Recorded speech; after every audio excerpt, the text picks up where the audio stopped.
যদি দেখেন আপনার পেটে বদহজমি হয়েছে, তদবির শিখাই দিয়ে তাফসিরে জালানী আসছে, বদহজমি আসছে, আপনার পেটে গ্যাস, খেতার মধ্যে হইতে গেলে বউ আপনার কেন বাইর করে দেয়, বেটা বাইরা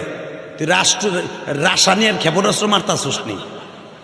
কি গন্ধ লই আইসোস খেতার মধ্যে আছে না, এটা কি করছেন এটা আমি কমু না, পিছনের দিক দিয়ে যা হয় আর কি। বউ আপনার কেন খেতা দিতেছে, আপনার পেটে বদহজম হয়েছে। ইমাম থানভী রহমাতুল্লাহ এলাজ দেন, আপনি যদি 11 বার দুরূদ শরীফ পড়েন আল্লাহুম্মা সাল্লি আলা অথবা সাল্লাল্লাহু আলাইহি সাল্লাম সাল্লাল্লাহু আলাইহি সাল্লাম সাল্লাল্লাহু আলাইহি সাল্লাম 11 বার পড়ে এক গ্লাস পানির মধ্যে ফু দিয়ে আপনি 3 মিনিটে খেয়ে ফেলবেন, আপনি দেখবেন 5 মিনিটের মাথায় আপনার পেট ক্লিয়ার। অথবা যদি আপনি দুরূদ না পারেন, পড়তে দেরি হয়ে যায়, আপনি এইভাবে পড়বেন আলহামদুলিল্লাহ আলহামদুলিল্লাহ আলহামদুলিল্লাহ আলহামদুলিল্লাহ আলহামদুলিল্লাহ 11 বার পড়বেন, পড়ে নিজের পেটে নিজে ফু দিয়ে 3টা বাড়ি দিবেন। এই যে গ্যাস সিলিন্ডার হয়ে গেছিল, গ্যাসে, এটা গ্যাস সিলিন্ডার না,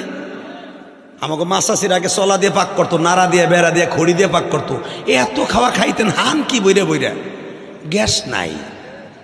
সারা সপ্তাহের ভিতরে একটা হাওয়া বাইরে না পিছনে দেখ দিয়া